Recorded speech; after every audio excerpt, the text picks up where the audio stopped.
Saudaraku, firman Tuhan ini biarlah membawa kita untuk percaya sungguh-sungguh bahwasanya mujizat Tuhan masih berlangsung. Bahwasanya penginjilan yang berhasil adalah penginjilan yang disertai dengan kuasa Tuhan, yang disertai dengan tanda-tanda, yang disertai dengan kesembuhan orang sakit, yang disertai dengan kebebasan yang terikat. Itulah dia macam penginjilan yang dilakukan oleh Tuhan Yesus. Dan Tuhan sendiri berkata, pekerjaan-pekerjaan yang aku kerjakan akan kamu kerjakan. Bahkan pekerjaan-pekerjaan lebih besar daripada ini karena aku pergi kepada Bapa. Ini bagi setiap orang percaya. Biarlah firman Tuhan ini membuat saudara percaya bahwasanya mujizat masih berlangsung. Dan Tuhan mau memakai saudara dalam hal ini. Dan juga terlebih-lebih membuat saudara lapar dan haus akan pelayanan yang berkuasa. Lapar dan haus akan tanda ajaib, tanda mujizat. Lapar dan haus akan karunia Roh Kudus yang memang sudah diberikan Tuhan pada gerejanya, terlebih gerejanya pada akhir zaman ini. Firman Tuhan berkata, mintalah maka akan diberikan kepadamu, carilah maka kamu akan mendapat, ketuklah pintu maka pintu akan dibukakan bagimu. Siapakah yang mau mencarinya dengan sungguh-sungguh?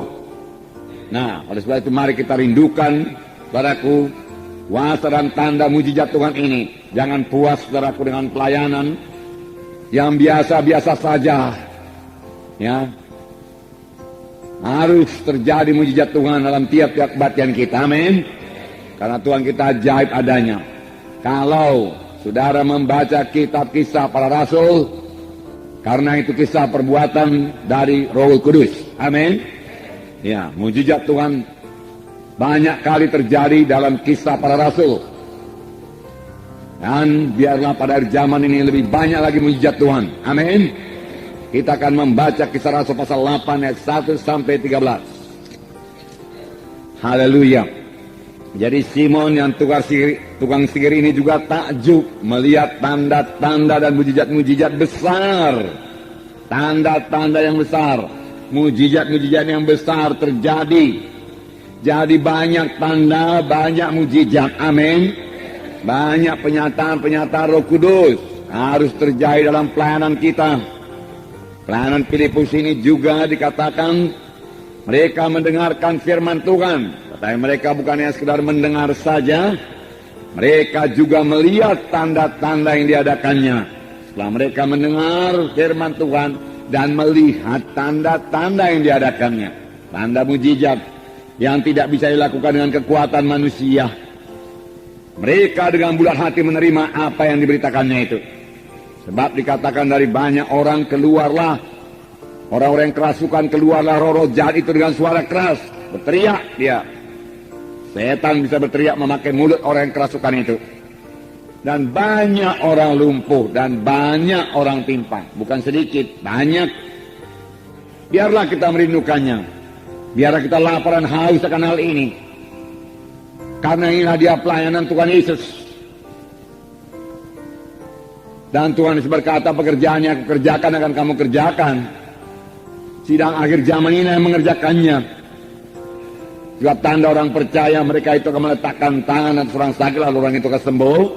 Dan mereka itu akan mengusirkan setan dalam nama Yesus. Dan setan bisa tunduk dalam nama Yesus.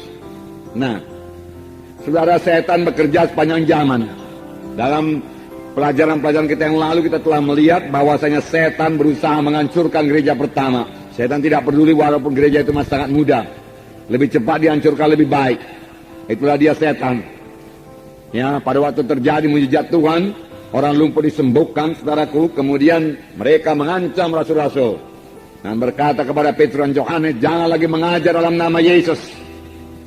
Kami tangkap engkau. Kami punya kuasa menangkap engkau. Kalau engkau mengajar lagi dalam nama Yesus, diancam. Tetapi ancaman ini bukannya menakutkan rasul-rasul, tetapi bahwa mereka berdoa dengan sungguh-sungguh dan berserah hati berdoa, sehingga saudaraku, gereja pertama bertumbuh dengan cepat dan kuasa dan mujizat Tuhan bertambah-tambah lagi dinyatakan. Amin, saudara. Firman Tuhan mengatakan demikian. Bertambah-tambah lagi dinyatakan. Mujizat-mujizat terjadi dan banyak orang diselamatkan. Dalam Kisah 5 ayat 12 saya bacakan kepada saudara. Kisah 5 ayat 12. Dan oleh rasul-rasul diadakan banyak tanda dan mujizat di antara orang banyak. Semua orang percaya selalu berkumpul serami Salomo dalam persekutuan yang erat. Jadi bukan berpihak-pihak mereka, dalam persekutuan yang erat. Amin. Nah, milikilah persekutuan yang erat sama lain. Persekutuan yang erat. Dalam satu sidang harus ada persekutuan yang erat. Harus bersehati supaya sidang itu bisa diberkati Tuhan. Amin. Rumah tangga yang bersehati adalah rumah tangga yang diberkati Tuhan. Amin. Ayat 14. Dan makin lama makin bertambahlah jumlah orang yang percaya kepada Tuhan, baik laki-laki maupun perempuan. Nah, langkah baiknya ini, ya. Bahkan mereka membawa orang-orang sakit keluar ke jalan raya dan membaringkannya di atas balai-balai dan tilang, supaya apabila Petrus lewat, setidak-tidaknya bayangannya mengenai salah seorang dari mereka. Jadi karena tidak sempat lagi meletakkan tangan, bayangan Petrus saja menyembuhkan. Bukan bayangan Petrus menyembuhkan, kuasa Tuhan menyembuhkan. Karena mereka punya iman pada Tuhan. Amin. Dan bayangan Petrus itu hanya sebagai point of contact saja. Ya. Mereka sembuh. Ayat 16. Dan juga orang banyak dari kota-kota sekitar Yerusalem datang berduyun-duyun dan membawa orang-orang yang sakit dan orang-orang yang diganggu roh jahat. Ada yang sakit, ada yang diganggu roh jahat. Jadi ada roh jahat mengganggu, hati-hati. Ya. Kita bukanlah orang yang mau bersoal jawab, berdebat-debat, saudaraku. Kita perlu menyatakan tanda ajaib, tanda mujizat, membuktikan bahwasanya Yesus hidup dan dia bangkit daripada kematian dan dia bekerja. Amin. Saudara bisa melaksanakannya, saudaraku.